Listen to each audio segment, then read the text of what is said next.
किस्मत पर नाज है तो वजह तेरी रहमत, खुशियां जो पास हैं तो वजह तेरी रहमत, मेरे अपने मेरे साथ हैं तो वजह तेरी रहमत, मैं तुझसे मोहब्बत की तलब कैसे न करूं, चलती जो ये सांस है तो वजह तेरी रहमत।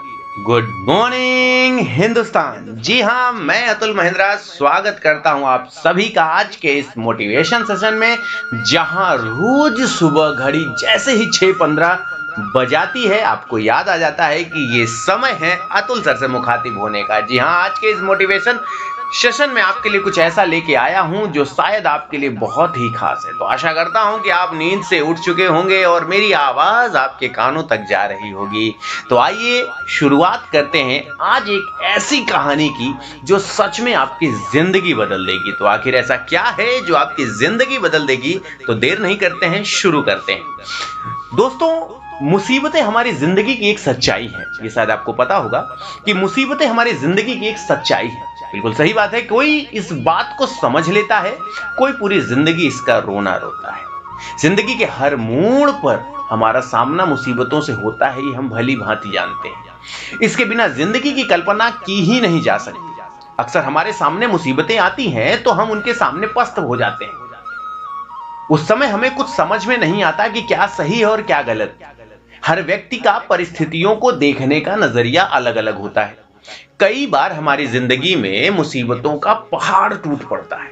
उस कठिन समय में कुछ लोग टूट जाते हैं और कुछ संभल जाते हैं, क्योंकि जिंदगी में कुछ लोग प्रॉब्लम पर फोकस करते हैं और कुछ लोग सॉल्यूशन पर फोकस करते हैं। अब मेरी बात बहुत गौर से सुनिएगा कि कुछ लोग प्रॉब्लम पर फोकस करते हैं, कुछ लोग सॉल्यूशन पर फोकस करते हैं।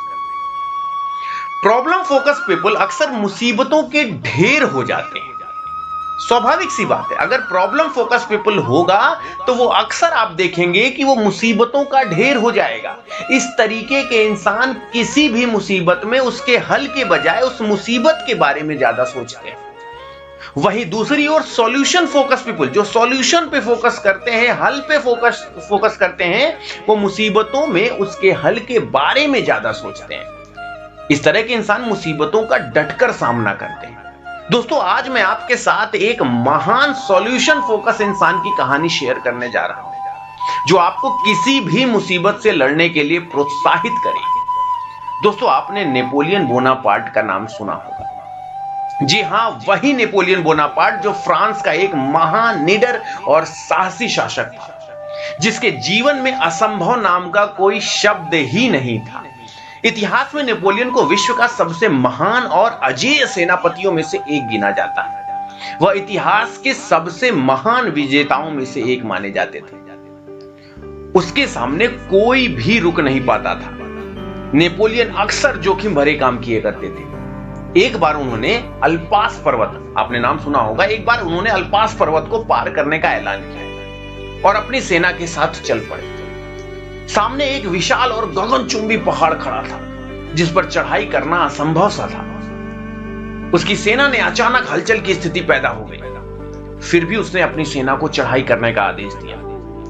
पास में ही एक बुजुर्ग औरत खड़ी थी। उसने जैसे ही देखा और सुना, वो उसके पास आकर बोली, क्यों मरना चाहते हो? यहां जितने भी लोग आए हैं वो मुंह की खाकर यहीं रह गए हैं।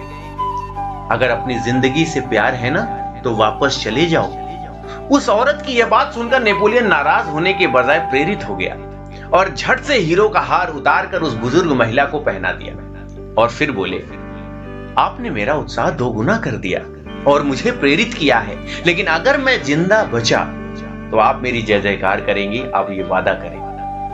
उस औरत ने नेपोलियन की बात सुनकर कहा कि तुम ऐसे पहले इंसान हो जो मेरी बात सुनकर हताश और निराश नहीं हुए।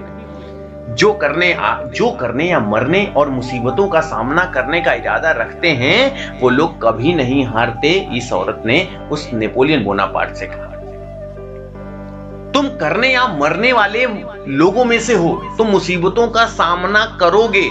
आज सचिन तेंदुलकर को इसलिए क्रिकेट का भगवान कहा जाता है क्योंकि उन्होंने जरूरत के समय ही अपना शानदार खेल दिखाया और भारतीय टीम को मुसीबतों से उभारा। ऐसा नहीं है कि मुसीबतें हम जैसे लोगों के सामने ही आती हैं। भगवान राम के सामने मुसीबतें आई हैं। विवाह के बाद वनवास की मुसीबत, उन्होंने सभी मुसीबतों का सामना आदर्श तरीके से किया, तभी वो मर्यादा पुरुषोत्तम राम कहलाए।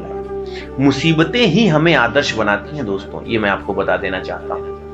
अंत में जाते जाते तो बस मैं इतना ही कहना चाहता हूं कि जिंदगी में मुसीबतें चाय के कप में जमी मलाई की तरह है, और कामयाब वो लोग हैं जिन्हें फूंक मार के मलाई को साइड कर चाय पीना आता है। जी हां दोस्तों, अगर आप मेरी बात समझ पा रहे होंगे तो बिल्कुल समझ जाइए कि जिंदगी में मुसीबत हर व्यक्ति के सामने आता है।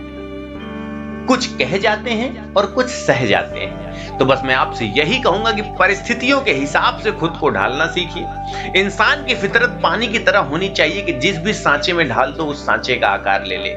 ईश्वर ने हम सबको इस काबिल बनाया है, मुस्कुराने का अवसर दिया है। इस पूरे पृथ्वी पे, इस पूरे ब्रह्मांड में मनुष्य ही एक ऐसी जाति है जो मुस्कुरा सकता है। मनुष्य के अलावा उस ईश्वर ने किसी को भी मुस्कुराने का अधिकार नहीं दिया है।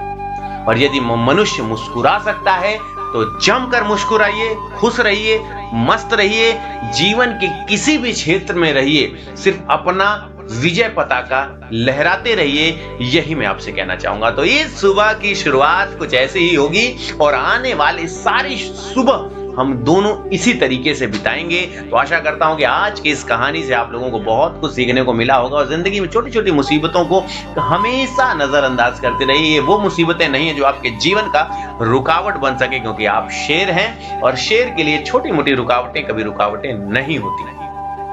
तो चलिए बस आज इतना ही, और कल फिर मुलाकात करेंगे। 6:15 घड़ी ने अगर समय दिखाया है तो वो समय अतुल सर के मिलने का समय आया है। तो बिल्कुल कल फिर मुखातिब होंगे सुबह 6:15 पे। तो thank you so much for your love, support and respect. Always be happy dear and enjoy every moment of your life. कल सुबह फिर आप मेरी आवाज सुनेंगे 6:15 पे। तो तब तक के लिए good bye, bye bye, take care, और मस्त रहें, खुश रहें, व्यस्त रहें और सलामत रहें। Thank you so much, thanks a lot.